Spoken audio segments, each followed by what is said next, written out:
আছেন বাংলাদেশে এখন মানবতার জীবন যাপন করছেন তাদের জন্য কি বার্তা হবে সে বিষয়গুলো নিয়েই মূলত আলোচনা করব। এবং আমার সৌভাগ্য হয়েছে আমরা আজকে পেয়েছি ব্যারিস্টার সৌম্য রেজাউল করিম, সাবেক মন্ত্রী এবং এমপি এবং সাবেক আইন সম্পাদক বাংলাদেশ আওয়ামী লীগ। শুরুতে একটু জানতে চাই এই মুহূর্তে আপনি কেমন আছেন? ধন্যবাদ আপনাকে এবং আপনার চ্যানেলের সঙ্গে সম্পৃক্ত অগণিত দর্শক শ্রোতাদেরকে। প্র্যাকটিক্যালি বাংলাদেশের কোনো মানুষ এখন ভালো নাই, সীমিত একটা সংখ্যক মানুষ ছাড়া আর কেউ ভালো নাই। যারা ক্ষমতা দখল করেছেন বা ক্ষমতা দখলের নির্যাস যারা উপভোগ করছেন, এরা ছাড়া কেউ ভালো নেই, আমিও ভালো নেই। তারপরও আমি আল্লাহর কাছে কৃতজ্ঞতা জানাই যে এত কিছুর পরেও আমি অন্তত আরো ভয়াবহ অবস্থায় যারা আছে তাদের মতো নেই, সে কারণেই স্বস্তি বোধ করি। আপনি তো বর্তমানে কোথায় আছেন যদি একটু বলতেন? আমি দেশের বাইরে আছি। দেশের বাইরে আছি। আচ্ছা, দেশের বাইরে আছেন। এই বিষয়টি আমি একটু শুরুতে একটু আনতে চাই। দেশের বাইরে অনেকেই আছেন এবং আপনি দুটি গুরুত্বপূর্ণ মন্ত্রণালয়ের মন্ত্রীও ছিলেন বাংলাদেশে এবং সাবেক আইন সম্পাদক এবং ব্যারিস্টার। বর্তমান সরকারের বৈধতা কিংবা বর্তমান সরকার আসলে বৈধ কিনা একজন আইনজ্ঞ হিসেবে আপনার কাছে জানতে চাই, কোনো রাজনৈতিক নেতা হিসেবে নয়, কোনো দলের মুখপাত্র হিসেবে নয়, আপনার ব্যাখ্যাটি কি বলে? ধন্যবাদ আপনাকে। আমি প্রায় 40 বছরের কাছাকাছি আইন পেশার সঙ্গে সম্পৃক্ত এবং মাঠের যে রাজনীতি, আমি ওই জাতীয় রাজনীতির সঙ্গে ওইভাবে সম্পৃক্ত না, যদিও ছাত্র রাজনীতির থেকে আমার জীবন শুরু হয়েছে এবং আওয়ামী লীগের সঙ্গে সবসময় সম্পৃক্ত ছিলাম। কিন্তু আইন অঙ্গনের মানুষ হিসাবে আমি কয়েকটি বিষয়, আপনার এই প্রশ্নটা অত্যন্ত প্রণিধানযোগ্য বর্তমান সময়ের প্রেক্ষিতে, সেই জন্য বলছি। প্রথমত, বাংলাদেশের সর্বোচ্চ আইনটা হচ্ছে এই যে বইটা, বাংলাদেশের সংবিধান। এই সংবিধানের আর্টিকেল 7, প্রথম দিকে যে আর্টিকেলটা অর্থাৎ অনুচ্ছেদ 7, সেই অনুচ্ছেদ 7-এ বলা হয়েছে, আমি আপনার শ্রোতারা যাতে সহজে বুঝতে পারে সেই জন্য বলছি যে 7-এ বলা হয়েছে, প্রজাতন্ত্রের সকল ক্ষমতার মালিক জনগণ এবং জনগণের পক্ষে সেই ক্ষমতার প্রয়োগ কেবল এই সংবিধানের অধীন ও কর্তৃত্বে কার্যকর হবে। অর্থাৎ দেশের মালিক জনগণ এবং তাদের ক্ষমতার প্রয়োগ হবে এই সংবিধানের কর্তৃত্বের অধীনে। কর্তৃত্বে ল্যাঙ্গুয়েজটা হলো জনগণের পক্ষে ক্ষমতার প্রয়োগ কেবল এই সংবিধানের অধীন এবং কর্তৃত্বে হবে। অর্থাৎ এই সংবিধানের মধ্য দিয়েই জনগণের ক্ষমতার প্রয়োগ হবে। দ্বিতীয়, সংবিধানের 7-2 অনুচ্ছেদে বলা হয়েছে, জনগণের অভিপ্রায়ের পরম অভিব্যক্তি রূপে এই সংবিধান প্রজাতন্ত্রের সর্বোচ্চ আইন এবং অন্য কোনো আইন যদি এই সংবিধানের সহিত অসামঞ্জস্য হয় তাহলে সেই আইন যতখানিক অসামঞ্জস্যপূর্ণ ততখানিক বাতিল হবে। তাহলে আমরা প্রথমে ক্লিয়ার করে নিতে চাই, জনগণ ক্ষমতার মালিক আর তাদের মালিকানার ব্যবহার হবে এই সংবিধানের কর্তৃত্বে এবং অধীনে। আবার সেখানে বলা হয়েছে, এই সংবিধানের বাইরে যে যদি কেউ কিছু করে তাহলে যতখানিক এই সংবিধানের সঙ্গে সাংঘর্ষিক, কন্ট্রাডিক্টরি, আল্ট্রাভায়ার্স, ইনকনসিস্টেন্ট, সেটা বাতিল হবে। বাতিল করা যাবে তা না, বাতিল হবে। এখন আমরা আসি মূল কথায়। বাংলাদেশের সংবিধানে সরকার ব্যবস্থা সম্পর্কে বলা হয়েছে, আমরা যদি একেবারে ছোট্ট পরিসরে আসি, সংবিধানের 57 অনুচ্ছেদে সেখানে বলা হয়েছে একটা সরকার কিভাবে গঠিত হবে। এর সঙ্গে সংযুক্ত হলো সংবিধানের 123 অনুচ্ছেদ, অর্থাৎ পার্লামেন্টারি ফর্ম অফ গভর্নমেন্ট, সংসদীয় সরকার ব্যবস্থা। সেখানে সংসদের নির্বাচন হবে বাংলাদেশের সকল সংসদীয় এলাকায়। যারা সর্বোচ্চ আসন পাবেন তারা রাষ্ট্রপতিকে অনুরোধ করবেন যে আমরা মেজরিটি, আপনি আমাদেরকে সরকার গঠন করার সুযোগ দেন বা সরকার করার জন্য ডাকেন। তখন রাষ্ট্রপতি পরীক্ষা করে দেখবেন যে যারা দাবি জানালেন তারা মেজরিটি কিনা। তারা যদি মেজরিটি হয় তাহলে রাষ্ট্রপতি তাদেরকে বলবেন যে আপনারা সরকার গঠন করেন। তো সরকার গঠনে তারা একটা লিস্ট দেবে রাষ্ট্রপতির কাছে। সেখানে প্রথম লিস্টে হবে প্রধানমন্ত্রী। এই প্রধানমন্ত্রীটি হবেন মেজরিটি পার্টির এমপিরা মিলে যাকে প্রধানমন্ত্রী মনস্থ করেন তিনি প্রধানমন্ত্রী হবেন। রাষ্ট্রপতি তাকে প্রধানমন্ত্রী হিসেবে অ্যাপয়েন্টমেন্ট দেবেন। এরপর প্রধানমন্ত্রীর ডিজায়ার অনুযায়ী, তার চাহিদা অনুযায়ী অন্যান্য প্রতিমন্ত্রী, মন্ত্রী, উপমন্ত্রী নিয়োগ হবে। আর পার্লামেন্টে সর্বোচ্চ ভোটের মাধ্যমে একজন স্পিকার নির্ধারিত হবে, এভাবে সরকারটা গঠিত হবে। তাহলে সরকার প্রধান যিনি, তার নাম হচ্ছে প্রধানমন্ত্রী, আর সংসদের প্রধান যিনি স্পিকার, তার তো একটা সময় রেজাল্ট করে আমি একটু থামিয়ে আমার একটু সম্পর্ক প্রশ্ন করতেই হয়। আমি বুঝতে পারছি সংজ্ঞায়নে, যেহেতু আমি ইন্টারন্যাশনাল রিলেশনস এর স্টুডেন্ট ঢাকা ইউনিভার্সিটির, আমি জানি যে সরকার কাঠামো কিভাবে গঠিত হয়, কিন্তু যে কোনো সময়ে যে কোনো পরিস্থিতির ফলেও তো একটি অন্তর্বর্তীকালীন সরকার গঠিত হতে পারে। বাংলাদেশের জুলাইকে বলা হচ্ছে গণ অভ্যুত্থান, অর্থাৎ মানুষ চেয়েছিল সেই অনুযায়ী হয়েছে। তো সেই প্রেক্ষাপটে আপনি যদি উত্তরটি দিতেন, আমি বৈশ্বিক মানে আমি পাঠ্যপুস্তকের সংজ্ঞায়নটি চাচ্ছি না, আপনার একান্তই মতামত চাচ্ছি। জুলাইয়ের গণ অভ্যুত্থান, এরপরে অন্তর্বর্তীকালীন যে সরকার, সেটি আপনার দৃষ্টিতে কি বলে? না, আমি পাঠ্যপুস্তকে যাইনি, আমি দেশের সর্বোচ্চ আইনে যাচ্ছি। এই আইনের উপরে কোনো আইন নাই, কাজে এই আইনকে বাদ দিয়ে আমার মন গড়া কোনো সিদ্ধান্তের কোনো অবকাশ আমার যেমন নাই, আপনার নাই, দেশের রাষ্ট্রপতির নাই, প্রধান বিচারপতির নাই, স্পিকারের নাই, প্রধানমন্ত্রীর নাই। অর্থাৎ এর বাইরে জনগণ চাইলে কি পরিবর্তন করতে পারে? জনগণ চাইলে কি গণ অভ্যুত্থানের মাধ্যমে অন্তর্বর্তীকালীন সরকার গঠন করতে পারে কিনা? না, জনগণের সমস্ত আশা আকাঙ্ক্ষার অভিপ্রায়ের অভিব্যক্তি হচ্ছে এই সংবিধান। কাজে এই সংবিধানের বাইরে গিয়ে, এই সংবিধান বলবৎ থাকা অবস্থায় আর্টিকেল 7 যেটাকে আমি পড়েছি, এই কারণে আপনি আইন জানতে পারেন, কিন্তু আপনার দর্শক শ্রোতারা কিন্তু সবাই নাও জানতে পারে। আমি তাদের উদ্দেশ্যে বলছি, প্রজাতন্ত্রের ক্ষমতার মালিক জনগণ, তাদের ক্ষমতার ব্যবহার হবে এই সংবিধানের অধীনে, এই সংবিধানের কর্তৃত্বে। কাজে আজকে যদি কিছু লোক, ধরেন 10 লাখ, 5 লাখ, 50 লাখ লোক যদি মনে করে না, এই সংবিধানের বাইরে গিয়ে আমরা একটা অভ্যুত্থান করেছি, আমরা একটা বিপ্লব করেছি, আমরা একটা অন্তর্বর্তী সরকার গঠন করব, নো, আমার দেশের সর্বোচ্চ আইন এটাকে পারমিট করে না। আর এই আইনটা যদি ছুঁড়ে ফেলে দেন, আইনটা যদি না থাকে, তাহলে কি হবে সেটা পরের কথা বলে।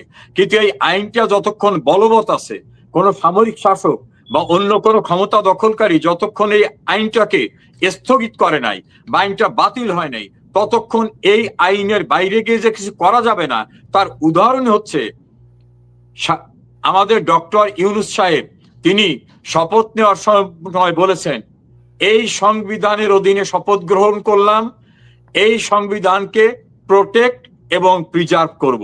অর্থাৎ যে কথিত বিপ্লবের যারা নায়ক, তারা যাদেরকে অ্যাপয়েন্টমেন্ট দিয়েছে, তিনিও বলছেন যে এই সংবিধানের অধীনেই আমি শপথ নিচ্ছি, এই সংবিধানকে আমি মেনে চলবো।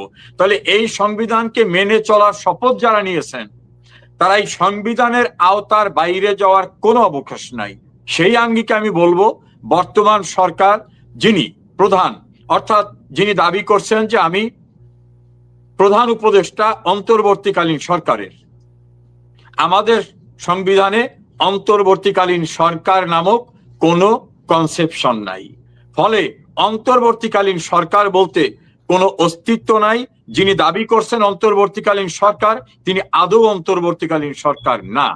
আপনার প্রশ্নের উপরে আর একটা বিষয় ব্যাখ্যা দিয়ে দিই।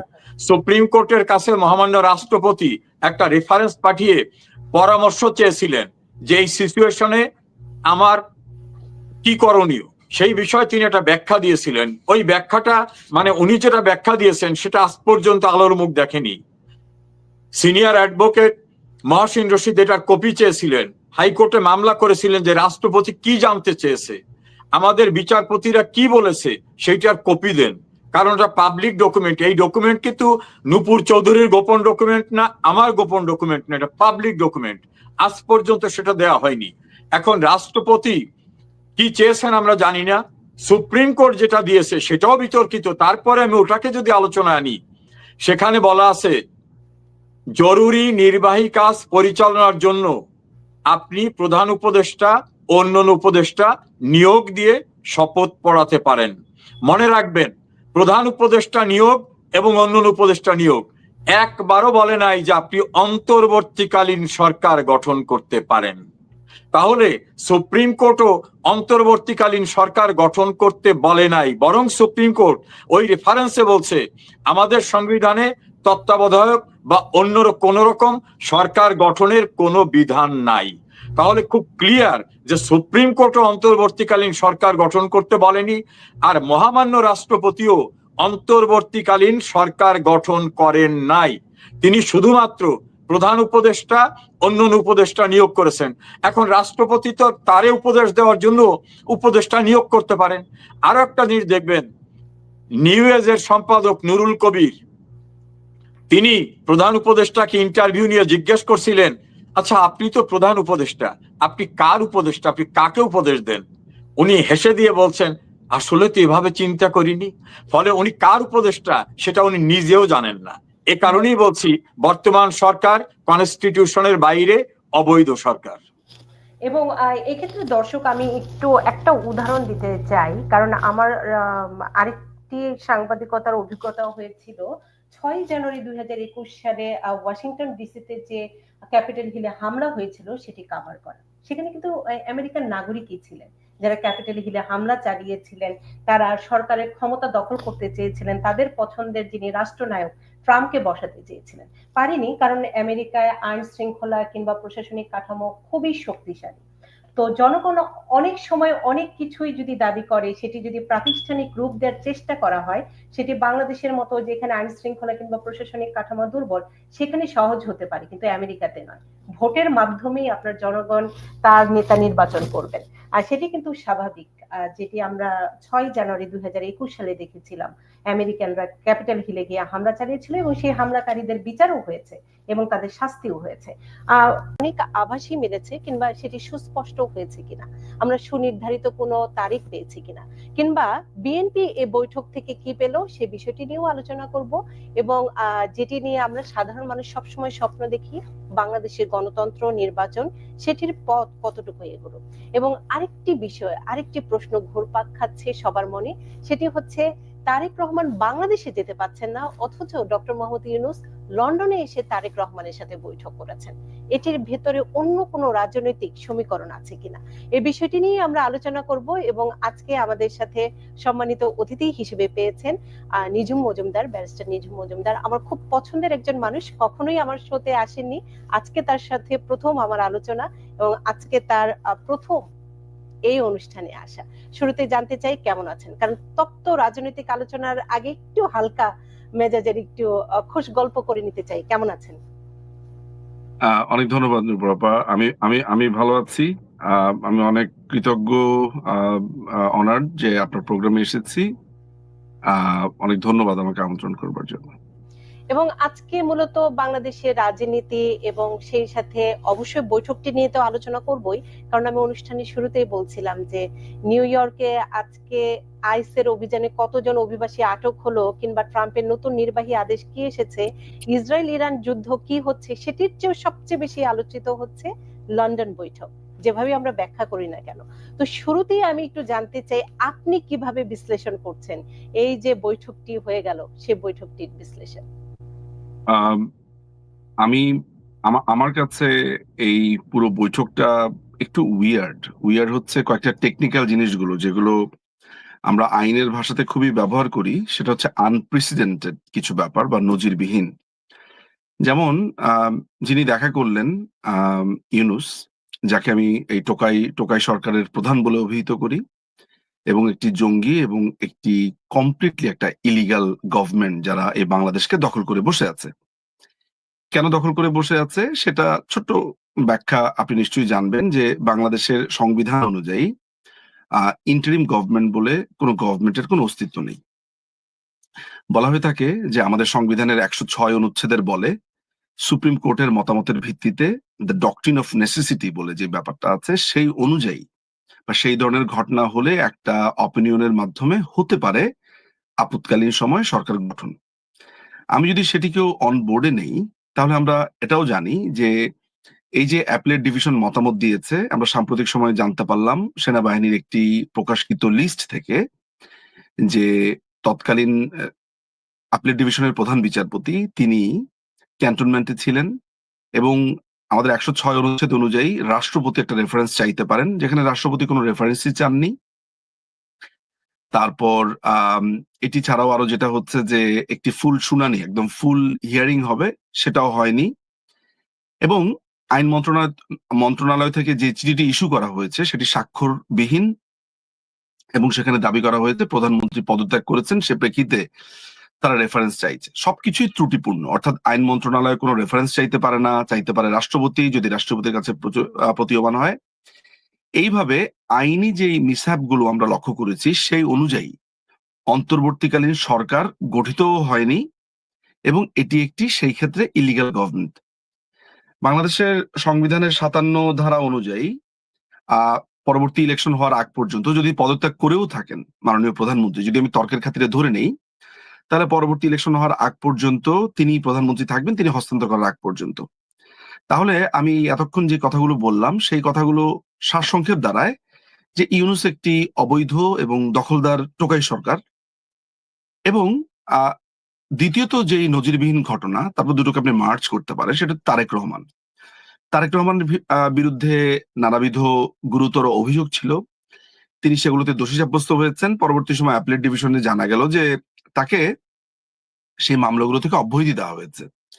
কিন্তু এই যে অব্যাহতি দেওয়া হয়েছে, এটার বিরুদ্ধে রাষ্ট্রপক্ষ অ্যাপিল করেছে, অ্যাপিলের অনুমতি চেয়েছে। সাম্প্রতিক সময় আমরা জানতে পেরেছি সেই অ্যাপিলের অনুমতিটা আপনার একসেপ্ট করা হয়েছে, অর্থাৎ গভর্নমেন্ট এখন অ্যাপিল করবে। অর্থাৎ তারেক রহমানকে যে অ্যাপিলেট ডিভিশন অব্যাহতি দিয়েছে এটা রাষ্ট্র মানে না, রাষ্ট্র এটা নিয়ে ফার্দার আগাতে চায়। তার মানে তারেক রহমান এখনো একজন দোষী সাব্যস্ত একজন ব্যক্তি এবং এই মামলা চলমান। তো এরকম একজন অপরাধীর সাথে রাষ্ট্রকে যিনি রিপ্রেজেন্ট বলে দাবি করছেন তিনি দেখা করাটা নজিরবিহীন। সাধারণত আমরা এই জিনিসগুলো সিরিয়াসলি কনফ্লিক্ট অফ ইন্টারেস্ট দেখা যায়। গভর্নমেন্টের অ্যাটর্নি জেনারেল যেখানে মামলা লড়ছে সেখানে গভর্নমেন্টের হেড এসে দেখা করছে একজন আসামির সাথে। সো আইনিভাবে তো এই জিনিসগুলো ভবিষ্যতে ব্যাড প্রেসিডেন্ট বা কালো নজির যেটাকে আমরা বলি সেটা হয়ে থাকবে। তো প্রথমত আমি আপনার প্রশ্নের খাতিরে আমি যেটা বললাম যে এটা একটা ব্যাড প্রেসিডেন্ট, এটা খুবই উইয়ার্ড আমার জন্য। সেকেন্ড যে ব্যাপারটা আপনি বোধ করি জানতে চাচ্ছেন, মানে যেটার জন্য মানুষ প্রশ্ন করছে যে কি হতে পারে বা যে আলোচনাগুলো হয়েছে, সেখানে যে আলোচনাগুলো হয়েছে সেটা আমি আপনাকে একটু বলি। আলোচনাগুলোর মধ্যে হয়েছে যে ফেব্রুয়ারিতে একটা ইলেকশন হবে বলে এক ধরনের আলাপ হয়েছে বলে আমরা জানতে পেরেছি। সেইখানে সর্বসম্মতিক্রমে একটা আলোচনা প্রবলভাবে হয়েছে যে আওয়ামী লীগ যদি চলে আসে তাহলে কেউই বাঁচতে পারবে না এবং এতে করে সব পক্ষই খুব বিপদে পড়ে যাবে। মানে কি ভয়ঙ্কর একটা ব্যাপার যে জাস্ট একটা ইলেকশন করবে লোক দেখানো, সেখানে বিএনপি কে বসিয়ে দেওয়ার একটা, যদি এই কথাগুলো আমাদের সোর্সের যে তথ্যগুলো সেগুলো যদি সত্যি হয়ে থাকে, আর এগুলো যদি সত্যি না হয়ে থাকে তারপরেও এই আলোচনাতে যে ফেব্রুয়ারি ইস্যুটা এসেছে সেটাও একটা ভয়ঙ্কর একটা ব্যাপার। কারণ এখানে বাংলাদেশ আওয়ামী লীগকে ব্যান করে, বাংলাদেশের সবচেয়ে বৃহত্তম একটা রাজনৈতিক দল, সেখানে ব্যান করে কেউ ইলেকশন করতে চাইছে এবং জোর জবরদস্তি করে তাকে ইলেকশন করতে দেওয়া হবে না। এই পুরো ব্যাপারটা খুবই ফার্সিক্যাল, পুরো ব্যাপারটা আমার কাছে মনে হয় ফেসিজমের যে ক্লাসিক এক্সাম্পল সেটাকে আমি বলতে পারি। আমি একটু যদি একটু সম্পূর্ণ প্রশ্ন করে নিতে চাই আপনার কাছে, যেহেতু বৈঠকটি নিয়ে আলোচনা করা হচ্ছে এবং বৈঠকের ভিতরে, কারণ তারা একান্তে অনেক কথা বলেছেন যেটি হয়তো অনেক গণমাধ্যমে আসেওনি, তো সেই প্রেক্ষাপটে আপনার কাছে আমি একটু জানতে চাই যে এই বৈঠকটিতে এক ধরনের বোঝাপড়া সমন্বয়, যে এনসিপি কে কত আসন দিবে, বিএনপি কত নিবে, এরকম কি কোনো ভাগবটারের বিষয় আছে কিনা, মানে অন্তরালের গল্পটি যদি আপনার কাছে কোনো সোর্স থাকে, তথ্য থাকে, সেটি আমি একটু জেনে নিতে চাই। এই ধরনের কোনো আলোচনা হয়নি, ওইখানে ভাগ বাটোয়ারার প্রসঙ্গটা আসেনি। ওইখানে নিজেদের ভেতরে খোঁজ খবর নেওয়া হয়েছে, প্রথমে কুশল বিনিময় হয়েছে, তারপরে দেশের চলমান অবস্থা, তারপরে বাংলাদেশ আওয়ামী লীগকে একচোট সেখানে বকাঝকা করে নেওয়া হয়েছে, তারপরে এই যে জুলাই অগাস্টে যে জঙ্গি হামলা হয়েছে সেগুলো নিয়ে একজন আরেকজনকে পিঠ চুলকে দেওয়া হয়েছে নানান ভাবে। তারপর আপনার পরবর্তী সময় ইলেকশনের ব্যাপারে আলোচনাটা শুরু হয়েছে, বিশেষ করে এপ্রিলে রোজার সময়টা সেখানে প্রসঙ্গ এসছে যে রোজার সময় ইলেকশন হওয়াটা টাফ একটা ব্যাপার, এটা কেন হবে। ডিসেম্বরের ব্যাপারে তারা কেন ইলেকশনটা চায় সেটার ব্যাপারে বিএনপি তাদের বক্তব্য দিয়েছে এবং তারা সেটা এখনো বলেছে যে ডিসেম্বর ইলেকশন হলেও বেটার। ইউনূস এবং তার যে বাহিনী তারা বলেছে যে আসলে বিচার প্রক্রিয়াটার কথা বলেছে, সংস্কারের কথা বলেছে, যতটুকু পারা যায় তাদের দোকান গোটাতে। তাদের দোকান গোটাতে একটু সময় লাগবে, এই ধরনের কথাবার্তা বলেছে। এখানে আরেকটি বিষয় খুবই উল্লেখযোগ্য, সেটা হচ্ছে যে খলিলুর রহমান, যিনি আমেরিকান সিটিজেন ওরফে রজার রহমান, সে রজার রহমান সেখানে দাঁড়িয়েছিল। দুদিন আগে কিন্তু বিএনপি তার পদত্যাগ চেয়েছে এবং ইন্টারেস্টিং ব্যাপার হচ্ছে সেও সেখানে ছিল। ফলে বিএনপির আগের 1 সপ্তাহ বা 2 সপ্তাহ আগের চাওয়া আর যার বিরুদ্ধে এই আন্দোলন বা যে দাবি সেই সেখানে উপস্থিত, দুটো ব্যাপার খুবই, এখানে অনেক কিছুই কন্ট্রাডিক্টরি। তো ওই ভাগাভাগির কথাটা হয়নি সেখানে, আসলে এই আলাপগুলো হয়েছে। এবং দর্শক একটু বলে রাখতে চাই, দর্শক হয়তো ভাববেন যে আমি কেন একজন নিজুম মজুমদার, ব্যারিস্টার নিজুম মজুমদারকে নিয়ে অনুষ্ঠান করছি। বিএনপির আরেকজন থাকার কথা ছিল, সামহাও তিনি জয়েন করেননি। তিনি পেলে হয়তো তাদের বক্তব্যটিও আমরা নিতে পারতাম, কারণ টক শো মানেই হচ্ছে দুই পক্ষের মতামত গুলো নিয়ে, যেটি আমি সবসময় চেষ্টা করি। আমি এক্ষেত্রে আরেকটি বিষয় একটু জেনে নিতে চাই। যেমন আমার অনেক দর্শকই একটু আপনার কাছে যেমন উইয়ার্ড লেগেছে, আরেকটি বিষয় আমাদের কাছে একটু খটকা লেগেছে। তারেক রহমান দেশে যেতে পারছেন না, অথচ ডক্টর মোহাম্মদ ইউনূস এসে লন্ডনে এসে তারেক রহমানের সাথে বৈঠক করলেন। মানে এটি কেমন হলো? এবং এটি নিয়ে প্রশ্নও করা হয়েছিল যে তারেক রহমান দেশে, তারপরে আমির খসরু সাহেব যদিও বলেছেন তিনি যে কোনো সময়ই যেতে পারেন, সময় মতো তিনি যাবেন দেশে, এরকম একটি উত্তর দিয়েছেন। আপনার কাছে কি উত্তর? তারেক রহমান একটা দীর্ঘদিন ধরেই সময় মতো যাবেন বলে আমরা জানতে পেরেছি। আপনি জানেন যে তিনি 2008 সালে ইংল্যান্ডে আসেন চিকিৎসার জন্য এবং সিন্স দেন তিনি সেখানেই আছেন এবং আস্তে আস্তে তিনি তার যে রাজনৈতিক দলটি আছে সেটির ভারপ্রাপ্ত চেয়ারম্যান হন এবং রাজনৈতিক কর্মকাণ্ড তিনি অন্য দেশের মাটি থেকেই আহ আপনার চালু রাখেন। তারেক রহমান দেশে কেন আসছেন না সেটা নিয়ে দু ধরনের বক্তব্য আছে। প্রথম বক্তব্যটা সারফেসের বক্তব্য, যেটা আপনি মাত্র বললেন যে তিনি আসবেন, আর একটু প্রস্তুত হয়ে আসবেন, নানান ধরনের ব্যাপার।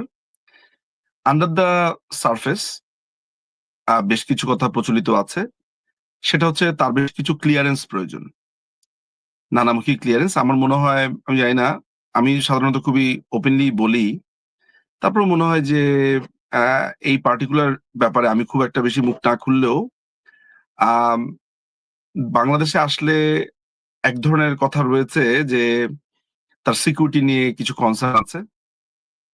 এই ব্যাপারটি তার কাছের মানুষজনদের কাছে শোনা। এছাড়াও আমি গুরুত্বপূর্ণ কিছু জায়গা থেকেও আমি ব্যাপারটা জানি।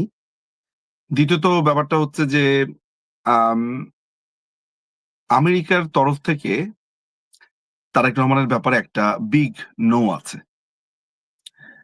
আমেরিকা ছাড়াও আরো কয়েকটি দেশের পক্ষ থেকে তার ব্যাপারে নো রয়েছে। তারেক কারণ রহমানের কি একটু জানতে পারি? এর ব্যাপার যেটা রয়েছে সেটা হচ্ছে যে বেশ কিছু দেশ তাকে তাদের দেশের জন্য খুবই সিকিউরিটি থ্রেট মনে করে এর আগেও সেসব দেশে তিনি নানান ধরনের পরিকল্পনা করেছিলেন এবং তারা এখনো সেই অপরাধগুলোকে ক্ষমা করতে পারেনি এবং তাকে নিয়ে সিরিয়াস কনসার্ন সেই সব দেশগুলোর আছে। এখানে একটি দেশ নয়, আপনি ধরে নিতে পারেন কয়েকটি দেশ এখানে রয়েছে। আমি ঠিক জানি না যে এই ক্রেডিবল থ্রেড গুলো আসলে ঠিক কি ধরনের সিকিউরিটি কনসার্ন মনে করা হতে পারে। তবে এই ব্যাপারগুলো যে এখানে রয়েছে এবং এই ক্লিয়ারেন্স গুলো না হলে তিনি আসতে পারবেন না, এই ক্লিয়ারেন্স গুলো তার প্রয়োজন এবং সিরিয়াসলি প্রয়োজন। আমি যে জিনিসটা বুঝি যে তারেক রহমানের নিজেরও বেশ কিছু বেশ কিছু দেশের গোয়েন্দা সংস্থার সাথে সরাসরি যোগাযোগ রয়েছে নিয়মিত, এবং এটা আমি নিশ্চিত এই ব্যাপারে। কেমন? এটা দীর্ঘ সময় ধরেই রয়েছে, তার সাথে আলোচনার মধ্যে রয়েছে। তো আমার ধারণা, আমার ব্যক্তিগত ধারণা, তারেক রহমান দেশে যাবেন এইসব ক্লিয়ারেন্স গুলো করে। তবে এটা খুবই ইন্টারেস্টিং একটা ব্যাপার যে তার মামলাগুলোকে ঠিক যে পদ্ধতিতে অব্যাহতি দেওয়া হলো, খারিজ করে দেওয়া হলো, এটি খুবই ভয়ঙ্কর। বাংলাদেশের আইনি ইতিহাসে এর থেকে মানে কালো অধ্যায়, কালো নজির আমার মনে হয়। কারণ বিশেষ করে 21 আগস্টের গ্রেনেড হামলাতে তার সম্পৃক্ততা নিয়ে আমার মনে হয়, যদিও এটা আইন আদালতের ব্যাপার, আমি আইন আদালতেই বলছি, একদম নিম্ন আদালতের রায়টা যদি কেউ পড়েন তাহলে বুঝবেন যে এটা আসলে খুবই ভিভিড, আপনি দেখতে পান আর কি, যখন আপনি আলোচনাটা করবেন আপনি দেখতে পাবেন। সো আমার কাছে আহ মনে হয় যে বাংলাদেশের জন্য এটা অশনি সংকেত, যে এই ধরনের একটা হামলার পরেও যে মানুষটাকে অব্যাহতি দেওয়া হয়েছে, তার মানে হচ্ছে যে দি কালচার অফ ইম্পিউনিটি, যেটাকে আমি বলি, বিচারহীনতার যেই সংস্কৃতি, সেটা জারি রইল।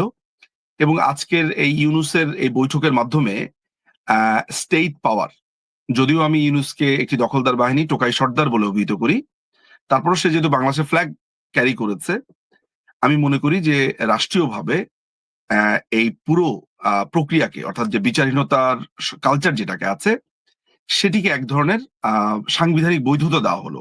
লিটারেলি সাংবিধানিক না হলেও কনসেপচুয়ালি। যেমন আমরা দেখেছি যে 1975 সালের 15ই অগাস্টের পর ইন্ডেমনিটি অধ্যাদেশের ব্যাপারটাতে কিভাবে আপনার সংসদকে ব্যবহার করে সাংবিধানিকভাবে বৈধতা দেওয়া হয়েছিল তখন।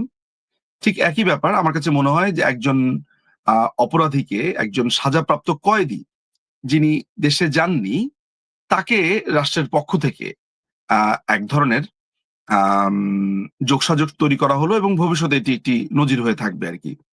এটা অন্য দল ভবিষ্যতে যখন এই ধরনের চর্চা করতে যাবে, তখন এই দলগুলো যারা আজকে সেটা করলেন তাদের আসলে সে প্রতিবাদের কোনো স্থান থাকবে না, যদি ভবিষ্যতে এই ধরনের হয়ে থাকে কিছু। যেহেতু আপনাকে আমি আজকে প্রথম পেয়েছি, শুধু বৈঠক নিয়ে আলোচনা করব না, আমি একটু ইতিহাস, সেই সাথে বাংলাদেশের রাজনীতি, গণতন্ত্র সবকিছু নিয়ে আসব এবং বিশেষ করে আওয়ামী লীগের ভবিষ্যৎ কি সেটিও আপনার কাছ থেকে জেনে নিব। আমি একটু শুরু করতে চাই জুলাইয়ের আন্দোলন থেকে। যেটি বলা হয় যে জামাতে ইসলাম ওতপ্রোতভাবে এটির একদম পিছনে কিংবা সামনে, যেভাবে আমরা ব্যাখ্যা করি না ছিল, এবং সাবেক প্রধানমন্ত্রীও তিনিও বলেছিলেন যে এখানে জামাতে ইনভলভ আছে, তারপরে আমরা এটির প্রমাণও পেয়েছি। কিন্তু সাধারণ মানুষেরও কিন্তু শরিক হয়েছিলেন। তো সে প্রেক্ষাপটে আমি একটু জানতে চাই যে 15 বছরের শাসনামলে আপনি যেহেতু আওয়ামী লীগের একজন মুখপাত্রই আমি যদি বলি, তো আপনার দৃষ্টিতে আওয়ামী লীগের সবচেয়ে বেশি দোষ কোথায় ছিল যে সাধারণ মানুষের মধ্যেও এক ধরনের ক্ষোভ তৈরি হয়েছে বলে আপনি মনে করেন? প্রথমত এটা একটু ক্লিয়ার করে নেওয়া ভালো যে আমি বাংলাদেশ আওয়ামী লীগের মুখপাত্র নই। তবে এটা সত্য কথা, না এটা অফিসিয়ালি তো আসলে এটা বলা প্রয়োজন, তা না হলে বিভ্রান্তির সুযোগ থেকে যায়। বাট এটা সত্যি কথা যে বাংলাদেশ আওয়ামী লীগের একজন সমর্থক হিসেবে আমরা বেশ কজন, বলা যেতে পারে অনেকগুলো মানুষই ভোকাল। এরকম একটা দুর্যোগপূর্ণ সময়ে হয়তো বা আমাদেরকে মানুষ মনে করে আমরা মুখপাত্রের মতোই বলছি, হুইচ ইজ গুড, বাট তারপরেও অফিসিয়াল অবস্থানটা জেনে নেওয়া ভালো। আচ্ছা, দ্বিতীয়ত আমি আপনাকে একটা তথ্য দেই, এটা আমার জন্য খুবই নতুন অভিজ্ঞতা। 5ই অগাস্টের আগে পরে আমি বিভিন্ন রকমের লেখালেখি করেছি যে কি হতে পারে। ওই সময়টাতে আমি পরিষ্কারভাবে বলেছি যে কি কি ঘটনা ঘটেছিল। সেই সময় আমি প্রায় জুলাইয়ের শেষ দিকে এগুলো আমি লিখেছি এবং কিভাবে কি হয়েছে না হয়েছে তার একটা সিনোপসিস তখন দাঁড় করিয়েছিলাম। কিন্তু এখন যে অবস্থান দাঁড়িয়েছে, আমি মাত্র ভারত থেকে ফিরেছি। আমার এর মধ্যে ভারতে অনেকবার ট্রাভেল হয়েছে এবং আরো ভবিষ্যতে আছে আমার যাওয়া। বিশেষ করে আমার মার চিকিৎসা, তাছাড়া রাজনৈতিক কারণেও আমাকে নিয়মিত সেখানে যেতে হচ্ছে। কেন ভারতের বা ভারতে যাওয়া আসার প্রসঙ্গটি আমি তুলেছি সেটা হচ্ছে, ভারতে আমাদের অনেক রাজনীতিবিদ, আমাদের অনেক কর্তা ব্যক্তিরা সেখানে আছেন, নিরাপদ আশ্রয়ে আছেন। তারা তাদের সিকিউরিটি কনসার্নের কারণে তারা বাংলাদেশে থাকতে পারেননি। ফলে যেটা হয়েছে সেটা হচ্ছে যে আমি একটি বই লিখছি, বইটির নাম হচ্ছে 5ই অগাস্টের নেপথ্যে। আপনার বইটি হচ্ছে ষড়যন্ত্র, ট্যাগলাইন হচ্ছে ষড়যন্ত্র, দলিল ও বিশ্লেষণ। 5ই অগস্টের নেপথ্যে ষড়যন্ত্র, দলিল ও বিশ্লেষণ। এই বইটি লিখতে গিয়ে আমি বেশ গুরুত্বপূর্ণ অনেক মানুষের, বেশ গুরুত্বপূর্ণ, বেশ মানে বেশ, এই ঘটনাগুলোকে সামনে থেকে দেখেছেন। সেখানে সরকারি কর্মকর্তা, তারপরে হচ্ছে প্রশাসনিক কর্মকর্তা, তারপরে সিকিউরিটির কর্মকর্তা থেকে শুরু করে রাজনীতিবিদরা তো আছেনই, একদম গুরুত্বপূর্ণ রাজনীতিবিদ। অনেক মানুষের সাক্ষাৎকার নেওয়ার আমার সৌভাগ্য হয়েছে। আরো বাকি আছে। সামনের দিনগুলোতে আরো প্রায় 15-20টা সাক্ষাৎকার। এরই মধ্যে আমি প্রায় 15টার মতো বা 15 থেকে 18টার মতো আমি সাক্ষাৎকার নিয়ে নিয়েছি। আমার কাছে একেকটা সাক্ষাৎকার কিন্তু আমার, যেহেতু এগুলো কখনোই সাক্ষাৎকারগুলো প্রকাশিত হবে না, এই সাক্ষাৎকারগুলো জিস্ট গুলো আমার বইতে থাকবে। তো 5 ঘন্টা 6 ঘন্টা একেকটা সাক্ষাৎকারের মেয়াদকাল আমি যখন নিয়েছি, একটা লম্বা সময় ধরে কথা বলেছি। সেই সকালে হয়তোবা সাক্ষাৎকার নিয়েছি, দুপুরবেলা শেষ হয়েছে। খুঁটিনাটি জিজ্ঞেস করেছি। সেইখান থেকে অনেকগুলো তথ্য আমি জানতে পেরেছি। সেগুলো আমার বইতে থাকবে, বাট আপনার বোঝার জন্য, আপনার দর্শকদের বোঝার জন্য একটা কথা বলি। সেটা হচ্ছে, দেখেন, এটা বিএনপি আওয়ামী লীগের ব্যাপার আমি আনবই না। আহ, নুপুরাপা, আমরা আসলে একটা সার্বভৌম রাষ্ট্র না, এটা প্রথমে আপনাকে মাথায় রাখতে হবে। মাঝে মধ্যে আপনার খুব কান্না পাবে, আপনি আবেগের বশবর্তী হয়ে। আমি একটু সার্বভৌম রাষ্ট্র না, যদি সংজ্ঞায়নটি একটু জেনে নিতে চাই যে কোন এটাই বলছি আমি, আপনি। এটাই আমি বলছি। আমরা কি মনে করি? আমরা মনে করি যে বাংলাদেশ একটি সার্বভৌম রাষ্ট্র, নিজের সিদ্ধান্ত নিজে নিতে পারে, নিজের পররাষ্ট্রনীতি, নিজের ল্যান্ড, নিজের মাটির নিচে খনিজ সম্পদ থেকে শুরু করে পুরো দেশের ব্যাপারে বাংলাদেশ এককভাবে তার সিদ্ধান্ত নিতে পারে।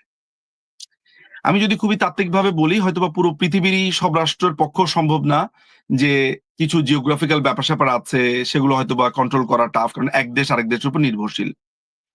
কিন্তু বাংলাদেশের ব্যাপারে এত বেশি শক্তিশালী দেশগুলোর প্রভাব, বিশেষ করে মার্কিন প্রভাব, মার্কিনীরা যদি চায় এই মুহূর্তে কে থাকবে সেটা নির্ধারণ করার, তারা তাদের সর্বোচ্চ চেষ্টাটা করবে। কিন্তু আমরা কেন এই জন্য আমি বলছি বাংলাদেশ সার্বভৌম নয়, কিন্তু যারাই তাদের বিরুদ্ধে ফাইট দিতে যাবে, যারা ফাইট দিতে যাবে, তাদেরকে অত্যন্ত কষ্টকর ভাবে বিদায় নিতে হবে। আমি আমি একটু দ্বিমত পোষণ করে একটু আপনার সাথে আমি একটু তর্ক করতে চাই। সেটিও হচ্ছে, যেহেতু আমি আন্তর্জাতিক সম্পর্কের স্টুডেন্ট, আমি জানি যে সার্বভৌম কিংবা জিও পলিটিক্স গুলো কি কি। আমেরিকার প্রভাব যেহেতু বাংলাদেশের ভৌগোলিকভাবে এমন একটি অবস্থানে, সে কারণে আকর্ষণ করবে অন্য কোনো দেশের, কিংবা আপনি যদি জাতীয় নিরাপত্তা, এদিক দিয়ে ভূ রাজনৈতিক তত্ত্ব যেভাবে আপনি বিশ্লেষণ করেন কিনা, পাকিস্তান, আফগানিস্তান, ভারত ওদিকে চায় না। তো সেই প্রেক্ষাপটে আমি তো সরাসরি বলতে পারি না যে বাংলাদেশের সার্বভৌমত্ব নেই কিংবা বাংলাদেশে সার্বভৌম একটি রাষ্ট্র নয়। আপনি ভূ রাজনৈতিক গুরুত্ব এক জিনিস আর সার্বভৌমের সংজ্ঞায়ন আরেক জিনিস। তো সেটি কিভাবে আপনি করবেন? আপা, আমি একটা কথা বলি, তর্ক করলে সারা রাত আপনার সাথে আমি তর্ক করতে পারবো, বিতর্ক করলে করতে পারবো, আমরা দুজনেই জানি। হয়তোবা আপনি হয়তোবা, আমি জানি না মানবেন কিনা, কারণ আমি এতদিন লেখালেখি করতাম, টক শো গুলোতে অ্যাটেন্ড করতাম, এখনো তা করি, বলি। আমার একটা আলাদা চরিত্র ছিল, যে আমি বাংলাদেশ আওয়ামী লীগের হয়ে বুদ্ধিবৃত্তিক যে চর্চাটা, সেটার একটা সামান্য আমি সহযোগিতা করি। আমি 5ই অগস্টের পরে, আমি চাই কিংবা না চাই, বাংলাদেশের রাজনীতিতে কোনো না কোনো ভাবে আমি ঢুকেছি, কোনো না কোনো ভাবে সময় আমাকে এখানে টেনে নামিয়েছে, এনেছে। আমি অনেক বাস্তবতার মুখোমুখি হয়েছি। আমি বাস্তবতাটা খুবই এত বেশি কষ্টের যে বইতে যা লেখা আছে বাস্তবতা অমন নয়, বাস্তবতা অনেক কঠিন। আপনি ডিপসি যেটা আছে, এটা আপনি রাশিয়াকে দিতে পারবেন না।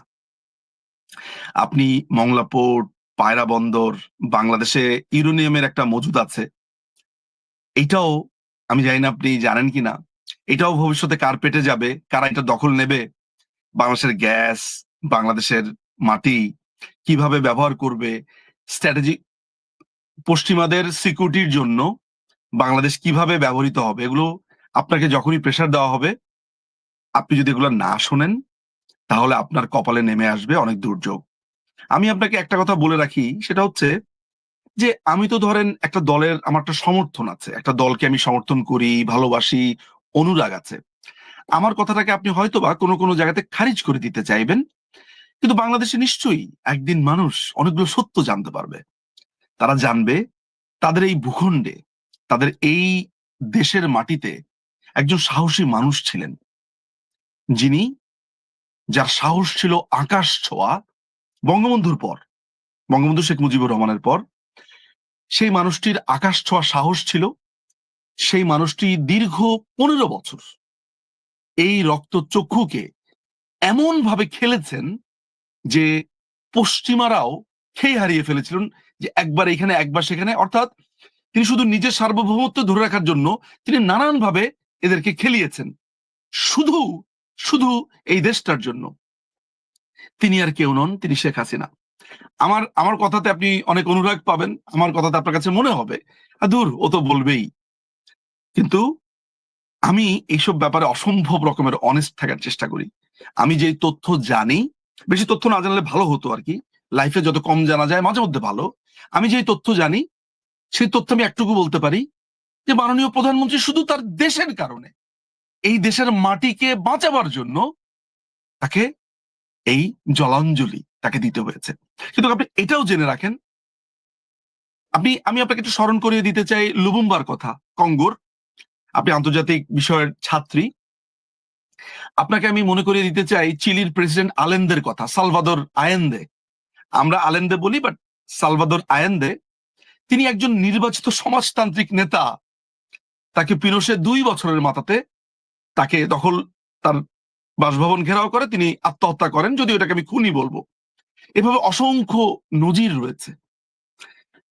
আয়েন্দেকে যখন খুন করে ফেলা হয় 11ই সেপ্টেম্বর 1973, তখন বঙ্গবন্ধু এমআর আক্তার মুকুল এবং আমাদের আব্দুল গাফার চৌধুরী ওই গণভবনে ছিলেন, তিনি বসা। এরকম একটা পিস্তলের চিহ্ন করে তিনি তার বুকের বাম পাশে তিনি বলেছিলেন, একটা একটা বুলেট তার দিকে ধেয়ে আসছে। আমি কোট আনকোট রেফার করছি, মুজিবের রক্তলাল এমআর আক্তার মুকুল এবং 15ই অগস্ট ইতিহাসের রক্ত পলাশ আব্দুল গাফার চৌধুরীর দুটো গ্রন্থ। যারা পড়েননি তারা দুটো বই পড়ে দেখতে পারেন। এরকম অসংখ্য ঘটনা আছে। আজকে প্রধানমন্ত্রী, আমি আপনাকে বলে দিচ্ছি, প্রধানমন্ত্রী যদি ইউনাইটেড নেশনস এর কথা শুনতেন, প্রধানমন্ত্রী যদি শুধু পিটার হাস যা বলে ওইটা শুনতেন, এখনো তিনি এখনো বাংলাদেশের প্রধানমন্ত্রী, এখনো আছেন, কিন্তু তিনি এই ক্ষমতার এই চেয়ারে থাকতেন। আমি আপনাকে এটা আজকে আমার এই কথাটাকে যেইভাবে আপনার মনে হোক না কেন, আমার ভেতরটা মাঝে মধ্যে চুরমার হয়ে যায় এইটার জন্য। নট আওয়ামী লীগের তা আলাদা ব্যাপার, আমার দল, কিন্তু কোন দল অপারেট করতে পারবে না। এই যে আপনার ইউনুস হচ্ছে একটা কমপ্লিটলি একটা আমেরিকার কেয়ারটেকার। আপনার ভালো লাগুক কিংবা না লাগুক, বিএনপিকেও সমঝোতা করেই আসতে হবে। দেখুন, আমেরিকা আনপপুলার বাংলাদেশে হতে চায় না। তারা পরিষ্কার করে ইউনুসকে বলে দিয়েছে যে তুমি এটা পারবে না, আমরা যা চাই তুমি এটা পারবে না। বাংলাদেশের মানুষ আমাদের বিরুদ্ধে ফুঁসে উঠেছে। সো তারা বলছে যে বাংলাদেশে ইন্ডিয়ার বিরুদ্ধে একটা বড় ধরনের বিদ্বেষ আছে, আমেরিকা এটাকে খুব ভয় পায়। আমেরিকা মনে করে যে তারা এই জিনিসটাতে যাবে না, এই কনফ্রন্টেশনে যাবে না। তারা তখন সরকারের পর সরকার দিয়ে নানান ধরনের চেষ্টা করবে। এখন তারা পরবর্তী যাদেরকে ক্ষমতায় আনবে তাদেরকে দিয়েই চেষ্টা করবে। আমি আপনাকে এটা বলে রাখলাম, এটা আমার কথা নয়। মাইক বেঞ্জ কয়দিন আগে কি বলেছে আপনার, এটা কার সাথে যেন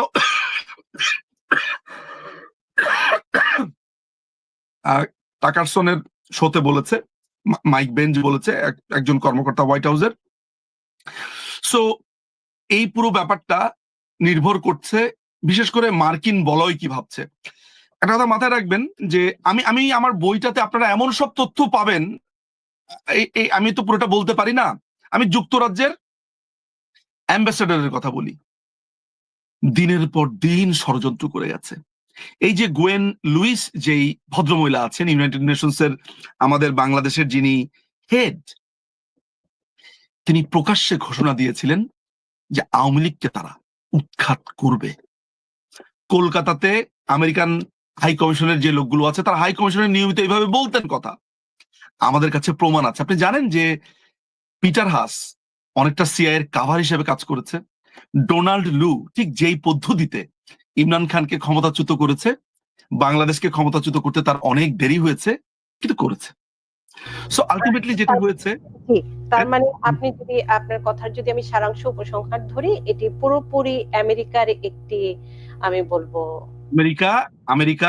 আমেরিকা ইউনাইটেড নেশনস, এখানে ইউনাইটেড নেশনস এ খুবই কার্যকরী ভূমিকা যে রেখেছে সে হচ্ছে ভলকার টুর্ক। তারপরে হচ্ছে যে আপনার ব্রিটেনের যেই অ্যাম্বাসেডর আছে রবার্টসন, এরপরে সারা কুক, তারপরে এখানে টার্কি এখানে ওতপ্রোতভাবে জড়িত ছিল। চায়না দূরে দূরে থেকেছে, বাট চায়নার এখানে ইন্ধন ঠিক ওই অর্থে না। চায়নার ইন্ধনটা একটু ইন্টারেস্টিং, সেটাতে আমি পরে হয়তো আসবো। কিন্তু টার্কির এখানে সরাসরি অর্থ বিনিয়োগ ছিল, কাতারের এখানে সহযোগিতা ছিল। এরা সবাই একজোট হয়েছে। এর কারণ হচ্ছে বাংলাদেশ তার ডিপসির ব্যাপারে একটা বড় সিদ্ধান্ত নিয়েছিল, তার পোর্টগুলোর ব্যাপারে সিদ্ধান্ত নিয়েছে। মায়ানমারের যেই আমেরিকার যে মায়ানমার অ্যাক্ট আছে প্রধানমন্ত্রী এটাকে কমপ্লিটলি নো বলেছে। আরো অনেক ঘটনা, বিশেষ করে সিলেটে ইউরেনিয়ামের একটা মজুদ আছে, আপনারা হয়তোবা সেটা জানবেন। এটার দিকেও নজর আছে। রাশিয়ার একটা প্রজেক্ট আছে যেটা আমেরিকা ভালোভাবে নেয়নি। এই ছাড়াও আমাদের যেই এয়ারবাস যেটা আছে, অর্থাৎ বোয়িং নেত্রী কেনেন নাই, বোয়িং কিনবেন না তিনি এয়ারবাস কিনবেন। এটাও একটা বড় ধরনের বাণিজ্যের একটা ওদের ভয়ঙ্কর রকমের আপনি বলতে পারেন অসম্মতি ছিল। তিনি চায়নার সাথে তার বাণিজ্যকে খুব বাড়িয়েছিলেন, যেটা আমেরিকা খুবই বাঁকা চোখে দেখেছিল এবং তারা নিতে পারেনি। এবং আরেকটি গুরুত্বপূর্ণ ব্যাপার, ইন্দো প্যাসিফিকে যে কোয়াডের যে বিষয়টা ছিল, সেখানে বাংলাদেশ যে 15 আউটলুক দিয়েছে, এটা মার্কিনীরা খুবই বাজেভাবে নিয়েছে। ব্যাপারটাকে মনে করেছে যে এরা এত ছোট একটা রাষ্ট্র আমাদের সাথে এইভাবে পাঙ্গা নিয়েছে, এটার প্রতিশোধ তারা নেবে এবং তারা সেটা নেবে। এই প্রেক্ষাপটে আমি আরেকটি প্রশ্ন করব, তবে দর্শকরা অনেকে অনেক প্রশ্ন করছেন। তবে দর্শক, আপনাদের কাছে আমি বলে রাখতে চাই, আপনাদের যদি কোনো সুস্পষ্ট প্রশ্ন থাকে সেই প্রশ্নগুলোই আমি শুধু নিব, অন্য কোনো প্রশ্ন নিব না। SMK আহসান বলেছেন, সাবেক রাষ্ট্রপতি বিচারপতি শাহাবুদ্দিন সাহেবের মতো সৎ লোক আর কে দেখতে পাবো কিনা, কি বলবেন আপনি? কার মতো সৎ লোক? সাবেক বিচারপতি শাহাবুদ্দিন।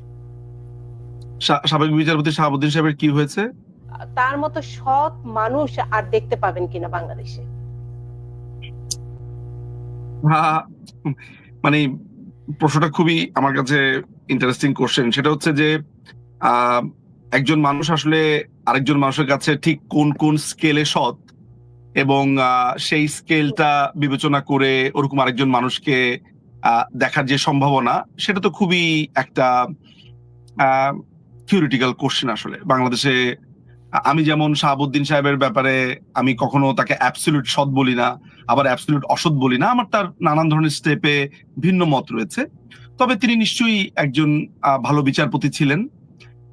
তার মতো ভালো বিচারপতি লেখেন, রায় দেন, এই ধরনের পাওয়া যাবে কিনা সেটা নিয়ে আলোচনা হতে পারে। কিন্তু রাজনৈতিকভাবে তার যে সততার প্রশ্ন আসছে, সেটাকে আমি ভাউচ করি না। আমি মনে করি যে ওটাকে আমি একটা স্ট্যান্ডার্ড পয়েন্টে নিতে পারি না। ফলে ওরকম কেউ আসুক, সেটা আমার জন্য আশঙ্কার।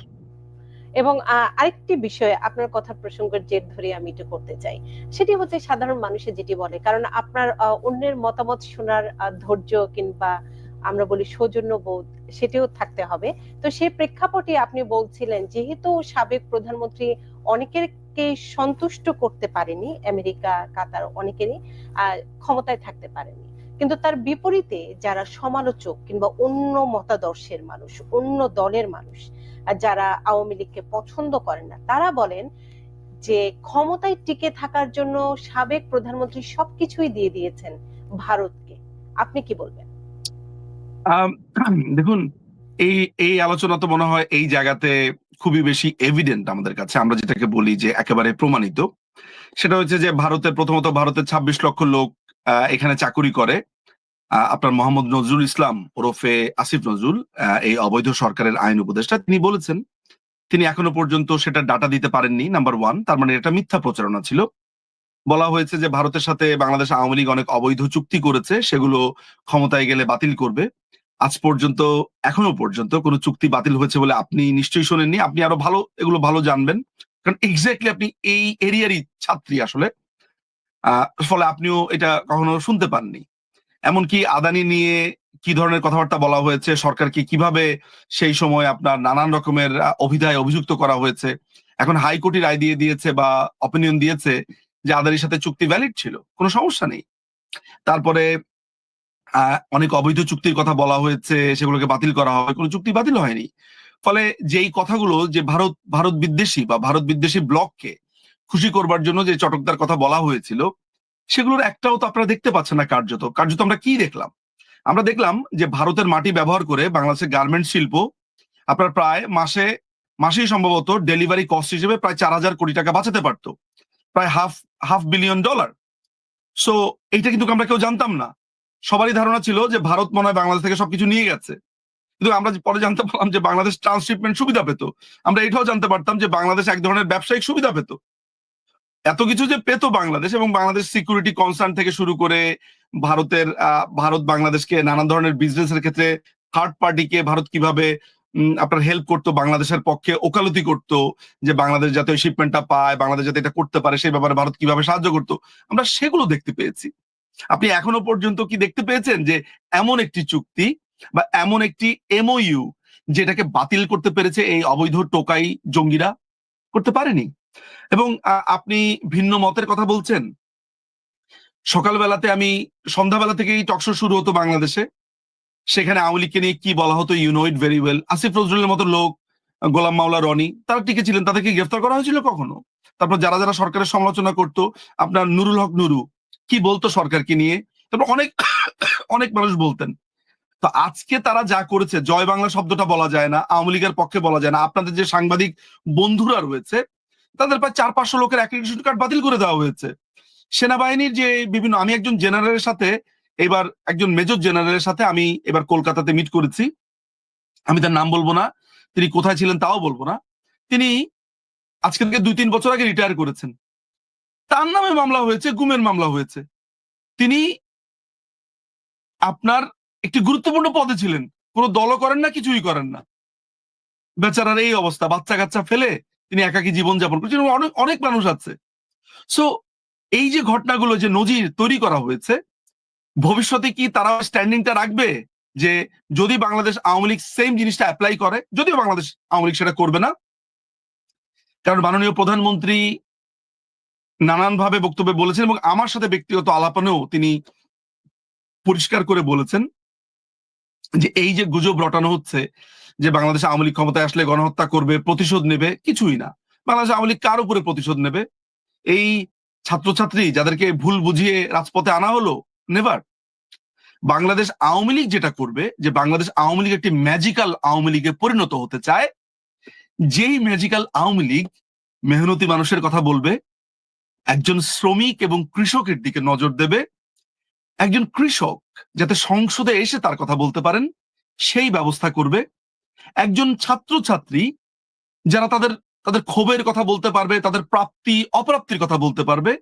বাংলাদেশ আওয়ামী লীগ ঠিক এমন একটি আওয়ামী লীগ হবে যেখানে বুর্জোয়া বা ক্যাপিটালিস্টদের একটা হাব এই বাংলাদেশ আওয়ামী লীগ হবে না। বাংলাদেশ আওয়ামী লীগ হবে শ্রমিক জনতার আওয়ামী লীগ। যদিও যিনি শ্রমিক তিনি জনতা, জনতার মধ্য থেকে শ্রমিক, সুতরাং সেটা যদি আমি আলাদা না করি তাহলে আমি বলবো মেহনতি মানুষ যারা কায়িক পরিশ্রম করে, যারা উদয় অস্ত পরিশ্রম করেন, এই দেশটা, এই মুঠিবদ্ধ হাত তাদের হবে। I may be sound more communist, but Bangladesh Awami League is a socialist party, is a kind of, কারণ আমাদের 4টা কাইন্ড অফ বলেছি যে আমাদের 4টা মূলনীতির মধ্যে একটা তো সোশ্যালিজম, অর্থাৎ কি সবার সমান অধিকার।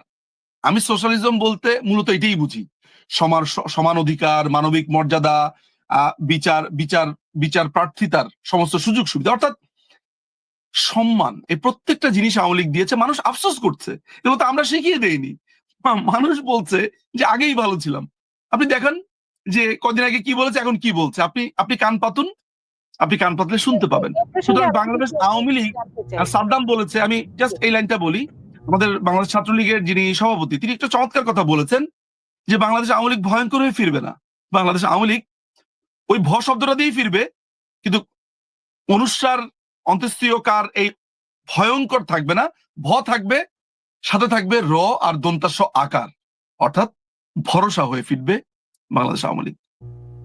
কতদিন লাগতে পারে? কারণ আমরা বর্তমান বাংলাদেশের প্রেক্ষাপটে যেটি দেখছি, আপনি যে কথাটি বলেছেন সেটির সত্যতা নিশ্চিত করে বলছি, কারণ আমরা গণমাধ্যম কর্মী, আমরা জানি আওয়ামী লীগ কখনোই কোনো কমিটিতে নাই। শুধু আওয়ামী লীগ কিংবা মুক্তিযোদ্ধার সন্তান এমন মানুষকেও হেনস্থা করা হচ্ছে বাংলাদেশে, যেহেতু তার বাবা ফ্রিডম ফাইটার ধরেই নেওয়া হয়, তারা আওয়ামী লীগ পরিবারে, এমন মানুষকেও হেনস্থা করা হচ্ছে বাংলাদেশে। এবং গণমাধ্যমের অনেক আমার সহকর্মী বলেন যে, কারণ আমার চোখের সামনে আমি টেলিভিশন বন্ধ হতে দেখেছি, সিএসবি, চ্যানেল 1, আমার চ্যানেল ছিল, সেগুলো বন্ধ হতে দেখেছি। সেই প্রেক্ষাপটে তারা বলেন যে নূপুর, এখন তো তুই আগে ভয় পেতে হচ্ছে বন্ধ হয়ে যাওয়ার, এখন তো জ্বালাও পোড়াও কিংবা মৃত্যুর যে আশঙ্কা সেটি করা হয়।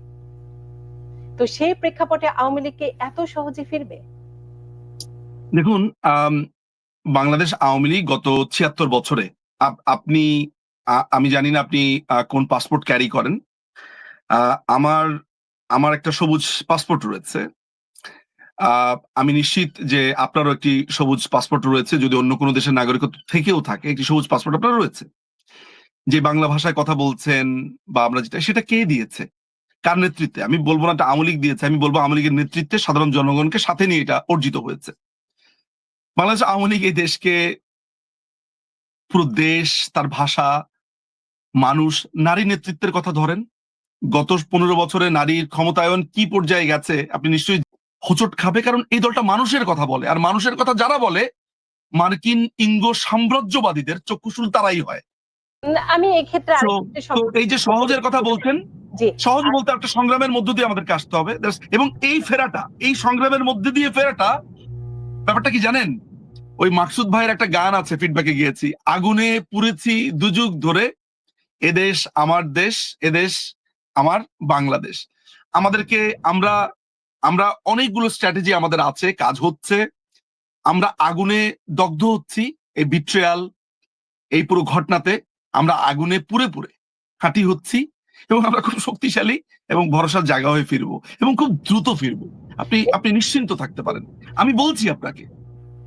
এক্ষেত্রে আমি একটা সম্পূর্ণ প্রশ্ন করে ফেলতে চাই, সেটি হচ্ছে সাবেক প্রধানমন্ত্রী মাননীয় যিনি ছিলেন শেখ হাসিনা, তাকে যেমন অনেকেই না না না না না না না, ভুল কথা। সাবেক সাবেক প্রধানমন্ত্রী তো না। সাবেক প্রধানমন্ত্রী কেন বলছেন? আপনি বর্তমান প্রধানমন্ত্রী বলতে চান? না, আপনি কি বলতে চান? আমি সাবেক প্রধানমন্ত্রী বলতে চাই। কেন? কেন? আপনার যেই আমি আপনাকে যদি বলি বিশ্লেষণ, সাধারণ মানুষের যে বিশ্লেষণ, যিনি না, আমি তো এটা তো একটা না না না, সাধারণ মানুষ যদি আজকে সূর্য দেখে বলে চাঁদ উঠেছে, সাধারণ মানুষ সূর্য দেখে চাঁদ বলতে পারে, আপনি চাঁদ বলবেন? আপনাকে সেটি মেনে নিতেই হবে নিজে বুঝে। কোনটা মেনে নিব? যে সাধারণ মানুষ সূর্যকে চাঁদ বললে? তাহলে তো গড মাস্ট বি ক্রেজি একটা মুভি আছে, আপনার হেলিকপ্টার থেকে আমি বলি আপনাকে, আমি আপনাকে বলি, হেলিকপ্টার থেকে কোকের বোতল পড়লে ওইটাকে যদি ওই গড মাস্ট বি ক্রেজির মুভির মতো কেউ গড মনে করে, তাহলে তো সেটা গড হয়ে গেল না। সাধারণ মানুষ কেন, পৃথিবীর কোটি কোটি কোটি কোটি মানুষ যদি আমাকে যুক্তি দিয়ে বোঝায়, আইন তো তাতে চেঞ্জ হয়ে যায় না। ফলে আমাকে আইনি পদ্ধতিতে কথা বলতে হবে। আইনের ভাষায় আপনার কাছে আমি বিতর্ক করতে যাব না, কারণ আপনি হচ্ছেন ব্যারিস্টার মানুষ, আমি আইনের ভাষায় না, এটাই তো স্বাভাবিক। প্রধানমন্ত্রী তো কোনো পদত্যাগ দেননি, পদত্যাগ পত্র দেননি, সেই নাটকের হিসেব নিকেশ আমরা গণমাধ্যমের। না, এটাকে নাটকই বা বলছেন কেন? আমি সেটাই বলছি যে না, একটা জঙ্গি হামলার কথা বলতে পারেন, একটা জঙ্গি হামলা হয়েছে। কারণ হচ্ছে বর্তমান যারা আছেন অন্তর্বর্তীকালীন সরকার, তাদের না, তো এটা তো অন্তর্বর্তীকালীন সরকার না, অন্তর্বর্তীকালীন সরকার বলে তো কিছু নাই। নিজুম মজুমদার, আমি এই বিষয়টি নিয়ে তর্ক আরেকদিন করব। আমার যে প্রশ্নটি আছে সেটি হচ্ছে আওয়ামী লীগের এই যে হাল ধরে রাখা, আপনি মাননীয় শেখ হাসিনার কথা বলছিলেন, তারপর কে হাল ধরবে? কারণ তারপর তো আমরা ওরকম নেত্রী কিংবা ওরকম নেতা, যে কারণে অনেকেই সন্দিহান। এই প্রশ্নটির উত্তর দেন, আমরা আরেকদিন বসবো, কারণ আজকে যেহেতু আমার আরেকজন নেই, অন্য দলের মুখপাত্র, সে কারণে আমি আপনার সাথে বিতর্ক করতে চাই না, আমি সঞ্চালক হিসেবে আমি শুধু প্রশ্নই করতে চাই আপনার কাছ থেকে। তো বাংলাদেশ আওয়ামী লীগে আমি আপনার নাম বললে আমি অনেক নাম বলতে পারি আপনাকে, সম্ভাব্য ভবিষ্যতের বাংলাদেশ আওয়ামী লীগকে হাল ধরার জন্য লিডার, এমন অনেক মানুষের নাম আমি একের পর এক আপনাকে বলে দিতে পারবো। কিন্তু বাংলাদেশ আওয়ামী লীগ এখন, আমরা যাকে ঘিরে আবর্তিত হই, মহাবিষ্ট হয়ে থাকি, যার অনুরাগী আমাদের দলে, আমি যেমন সমর্থক, আমাদের সমর্থকে নানান ধরনের মতদ্বৈততা থাকে, নেতাদের মধ্যে মতদ্বৈত থাকে, কর্মীদের মধ্যে মতদ্বৈততা থাকে, কিন্তু যেই বিষয়ে সামান্যতম কোনো মতদ্বৈততা নাই, সামান্য, বিলিভ মি, কেউ উনাকে কোনো ধরনের ব্লেমও করেন না, বলেনও না, তিনি হচ্ছেন শেখ হাসিনা। আমরা in Sheikh Hasina we trust, in Sheikh Hasina we believe. এইটা আমাদের কাছে একটা একটা একটা একটা পীঠ স্থান। হ্যাঁ, কিন্তু মাননীয় প্রধানমন্ত্রী, বাংলাদেশ আওয়ামী লীগের সভানেত্রী শেখ হাসিনা, তিনি নির্ধারণ করবেন তার পরবর্তী নেতৃত্বে কে আসবে, সেটা নিশ্চয়ই আপনারা জানতে পারবেন। কিন্তু বাংলাদেশ আওয়ামী লীগে তরুণ নেতৃত্ব আছে, বাংলাদেশ আওয়ামী লীগে প্রবীণ নেতৃত্ব আছে, অভিজ্ঞ নেতারা আছেন, নেত্রীরা আছেন। বাংলাদেশ আওয়ামী লীগে আছে একটা স্ট্রং তৃণমূল, যারা প্রাণ ভোমরা এই দলটির। এই যে আমি আজকে প্রোগ্রাম করছি, এই তৃণমূল রাত জেগে প্রোগ্রাম দেখছে। আপনি কমেন্ট দেখুন, তারা রাত জেগে জেগে প্রোগ্রাম দেখছে দলটার জন্য। 9 মাসে, গত 10 মাসে ঘর থেকে একটা লাইট জ্বালায়নি, মোমবাতি জ্বালিয়ে ঘরে আছে এমন নেতা কর্মীরা আছে, মৃত্যুর আগ মুহূর্তে বলে গেছে জয় বাংলা। মৃত্যুর আগ মুহূর্তে পেটাচ্ছে, মারছে, জবাই করছে, বলে জয় বাংলা। এই দলকে আপনি নির্মূল করবেন কিভাবে? আপনাকে আমি একটা গল্প বলি, সেটা হচ্ছে বাতিস্তা তার অত্যাচারে ফিদেল কাস্ট্রো, তারা গেরিলা ওয়ারফেয়ার করছে, এক সময় তারা ফিদেল কাস্ট্রোকে চেনে না আসলে চেহারাতে। ফিদেল কাস্ট্রো একদিন ধরা পড়লেন বাতিস্তার সৈনিকদের কাছে। কিউবার যুদ্ধের কথা বলছি, কিউবার গেরিলা কথা বলছি।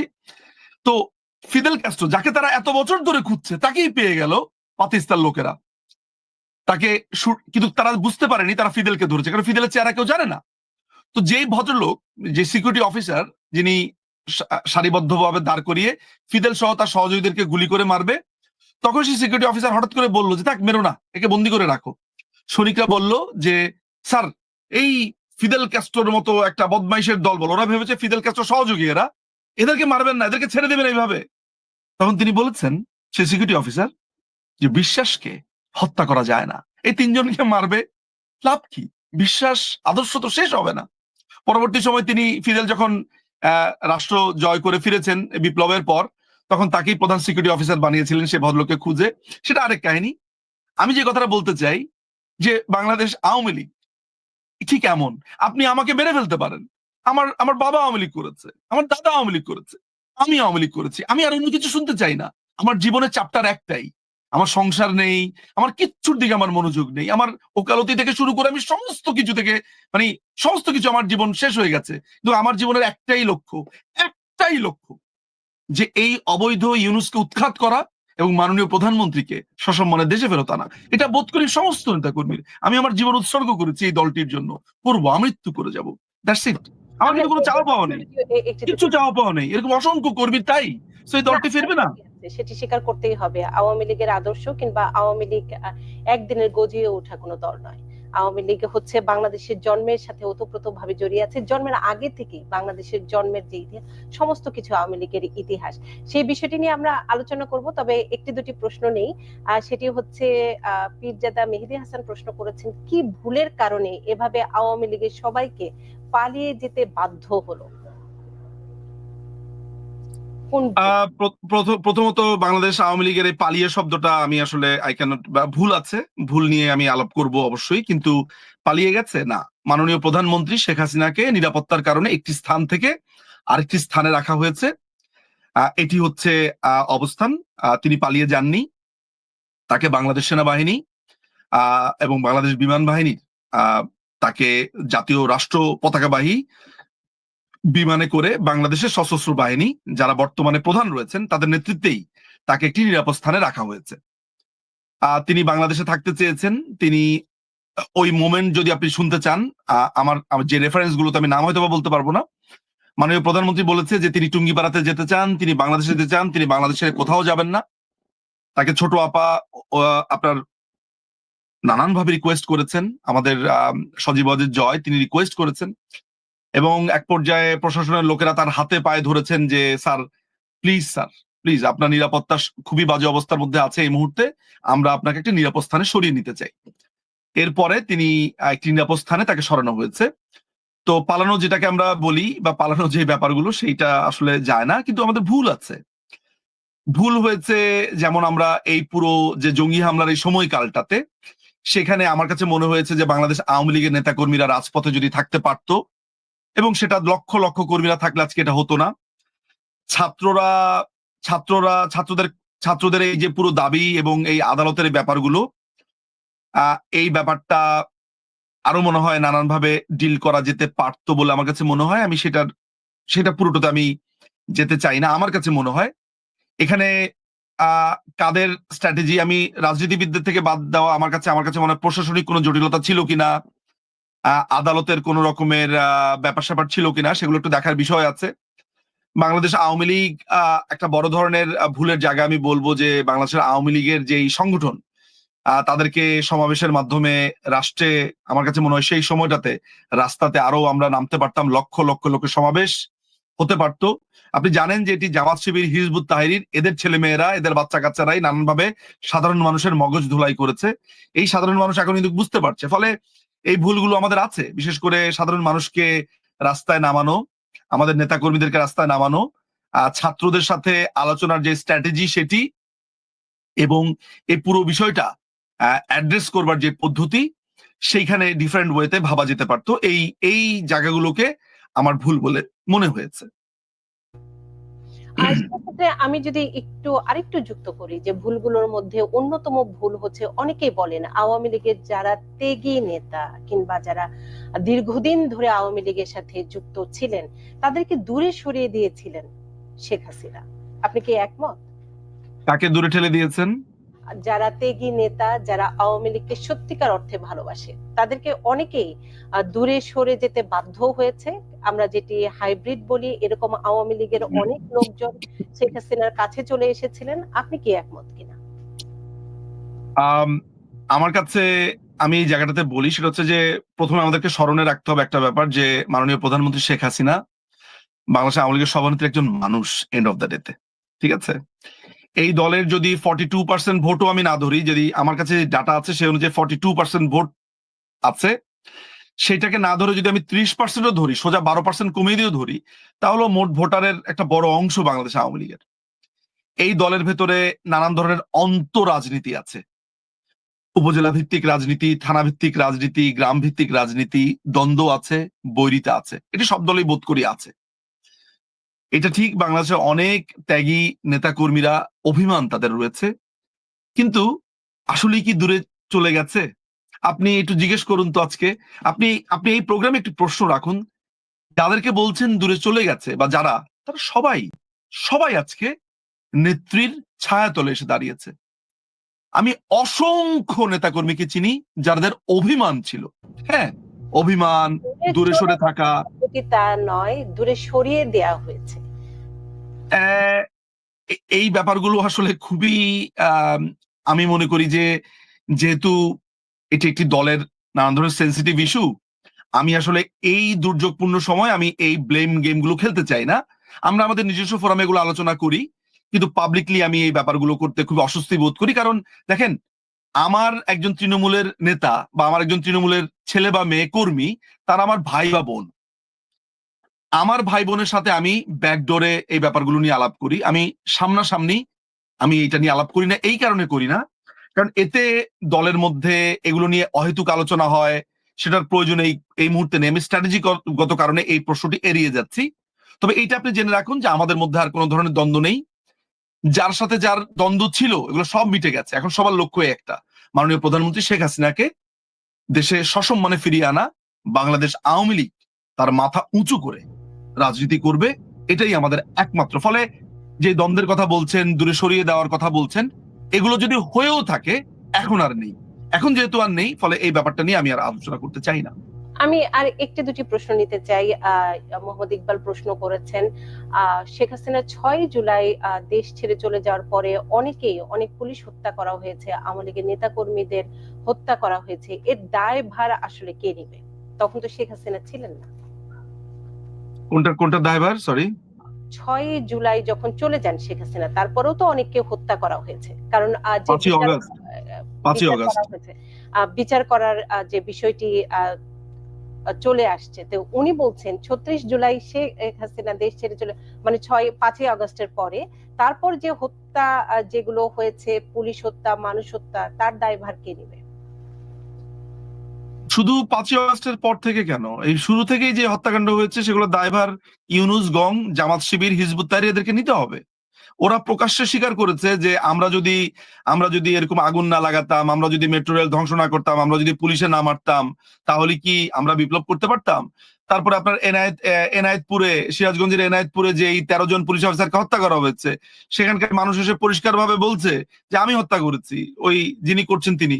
তারপরে সজল মিয়া নামে এক লোক বলছে আমি সেই লোক যে বিটিভি ভবনে আগুন লাগিয়েছি। তারপর আমতারেক নামে একটা ছেলে আছে, সে আমতারেক বলছে একটা লাঠি হাতে নিয়ে যে বিটিভি ভবনে কিভাবে আগুন লাগিয়েছি সেটা সে ভিভিড বর্ণনা দিচ্ছে।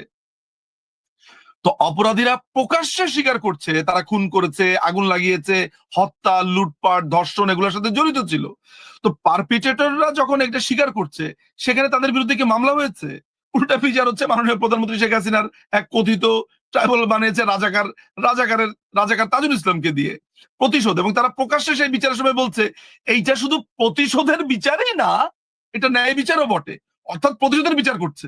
সুতরাং এখন প্রকাশ্যে যদি আমি ঘোষণা দেই যে আমি খুন করেছি, এরপরে যদি আপনি বিচার আরেকজনের করেন, ব্যাপারটা যেরকম হাস্যকর হয়ে যাবে, এখন ওই ব্যাপারটা ওরকম হাস্যকর, তাই না? আমাদের তো সবগুলো হত্যাকাণ্ডের দায়ী ইউনূসকে নিতে হবে, ইউনূসের এই পুরো দলবলকে নিতে হবে, এবং যারা যারা জড়িত ছিল এই সমন্বয়ক নামের যারা আছে তাদেরকে নিতে হবে।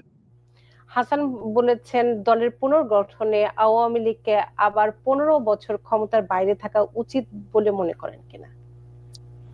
আমি এটার ব্যাপারে কোনো মন্তব্য করবো না, এটা মাননীয় প্রধানমন্ত্রী তিনি আছেন, তিনি এই দলের ব্যাপারে সিদ্ধান্ত নেবেন। আমি এই ব্যাপারে আমার কাজ একটাই, এই দলের কর্মী আমি, আমাকে নেত্রী যা নির্দেশ দিবেন, আমাকে যা নেত্রী যা বলেছেন, আমাকে দায়িত্ব দিয়েছেন, যা দিয়েছেন, আমি সেগুলো মাথা নিচু করে পালন করতে থাকি। এটাই আমার কাজ, আমার আনুগত্য ওই পার্টিকুলার দলের প্রতি। আমি দলের এইসব নিয়ে প্রকাশ্যে আলাপ করতে চাই না।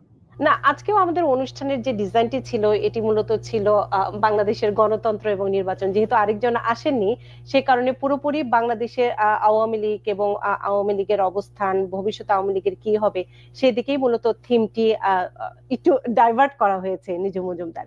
কারণ হচ্ছে আরেকজন ছাড়া তো আমি বিএনপির প্রসঙ্গ নিয়ে আলোচনা করতে পারি না। আর আপনি তো আমাকে তখন আমার সাথে তর্ক বিতর্ক করতে চাইবেন, যেটি আমি চাচ্ছি না। আমি চাচ্ছি আপনাকে প্রশ্ন করতে, আপনার কাছ থেকে উত্তরগুলো। না মানে তর্ক বিতর্ক ঠিক না, ধরেন কিছু পার্টিকুলার ওয়ার্ডিং গুলো আমার জন্য, আমরা গণমাধ্যম, আই আন্ডারস্ট্যান্ড যে আপনি একটা সাধারণ মানুষের কাতার থেকে ওইভাবে ভাবছেন, আমি সেটা বুঝতে পারি, কিন্তু তারপরেও একজন আইনজীবী হিসেবে এগুলো কারেক্ট করে দেওয়ার দায়িত্ব আমি মনে করি আপনি একজন, কারণ বাংলাদেশের যারা, বাংলাদেশ কেন, সাংবাদিকরা হচ্ছে, আমি বলি যে সাংবাদিকরা হচ্ছে দেশকে সঠিক রাস্তাতে রাখার জন্য একটা বড় মাধ্যম। ফলে আপনাদের উপরে দেশের আশা আকাঙ্ক্ষার আপনারা সংবাদগুলো তুলে ধরেন, বিশ্লেষণ করেন, আপনারা না থাকলে আমরা অনেক কিছু জানতেও পারবো না। ফলে আমি অত্যন্ত ঔদ্ধত্য দেখিয়েছি বটে, আপনাকে কোনো কিছু ধরিয়ে দেওয়া বা শেখানো, এটা আমার ঔদ্ধত্যের মধ্যেই পড়ে। তারপরেও আপনার সাথে আমি শেয়ার করেছি আমার ভাবনাটা। সেই ভাবনাটির আলোকে আমি প্রশ্নটি করতে চাই। আমার কাজ হচ্ছে প্রশ্ন করা, সেহেতু আপনার কাছে আমি নিতে চাই।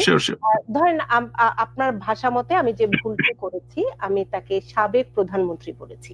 আপনি কেন বর্তমান প্রধানমন্ত্রী বলবেন? আমরা এটির অনেক ভাষা পেয়েছি, কিন্তু আপনার ভাষাটি, আপনার যুক্তিটি আমি একটু দর্শকদের জানাতে চাই। আচ্ছা, এটা তো সিম্পল, এটা আমাদের সংবিধানে লেখা আছে তিনি কেন প্রধানমন্ত্রী। কারণ হচ্ছে যে তিনি কোনো পদত্যাগ করেননি। আপনি জানেন যে কোনো পদত্যাগপত্র পাওয়া যায়নি, পদত্যাগপত্র দেওয়াই হয়নি, পাওয়া যাবে কিভাবে? ফলে আমাদের সংবিধানে রয়েছে যে মাননীয় প্রধানমন্ত্রী, যিনি প্রধানমন্ত্রী থাকেন, ইলেকশনের সময় তিনি প্রধানমন্ত্রী থাকবেন, পরবর্তী প্রধানমন্ত্রীর কাছে ক্ষমতা বুঝিয়ে দেওয়ার আগ পর্যন্ত বা নির্ধারিত হওয়ার আগ পর্যন্ত। আবার তিনি যদি নতুন করে প্রধানমন্ত্রী হন, তিনিই থেকে যাবেন, তিনি না থাকলে নতুন যিনি হবেন তার কাছে দায়িত্ব বুঝিয়ে দিবেন, এবং ইলেকশন হওয়ার আগ পর্যন্ত, ইলেকশনের সময় তিনি থাকবেন, ক্ষমতা আরেকজনের কাছে হস্তান্তর করার আগ পর্যন্ত তিনি প্রধানমন্ত্রী থাকবেন। তো এখন পর্যন্ত কোন ইলেকশন কি হয়েছে?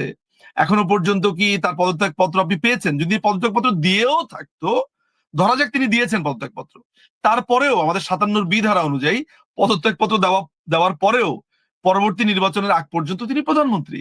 ফলে আইন অনুযায়ী প্রধানমন্ত্রী, এবং যেটা সংবিধানে বিধৃত রয়েছে, যে আমি নতুন করে বানাইনি আসলে। সো যারা পাঠকরা রয়েছেন, দর্শকরা রয়েছেন, তারা আমাদের সংবিধানটা খুলে সেটা 57 ক খ গ এটা দেখে নিতে পারেন, 1 2 3 আর কি। আমরা আরেকটি প্রশ্ন নেই।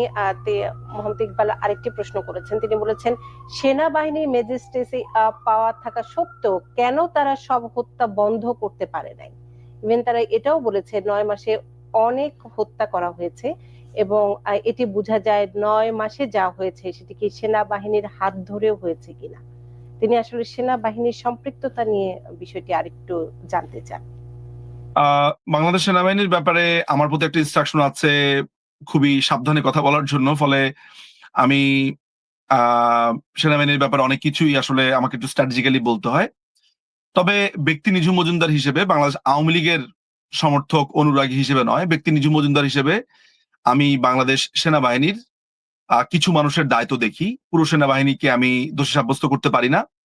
কিছু মানুষের দায় রয়েছে, কিছু মানুষের সিরিয়াসলি তাদের বিট্রায়াল নিয়ে প্রশ্ন করা যেতে পারে। কিছু মানুষের আমি বলবো যে তারা দায়িত্ব ঠিকভাবে পালন করেননি, সেটা বলা যেতে পারে। কিন্তু সমগ্র সেনাবাহিনীকে দোষী সাব্যস্ত আমি করব না, সেটা খুবই ইলজিক্যাল হবে।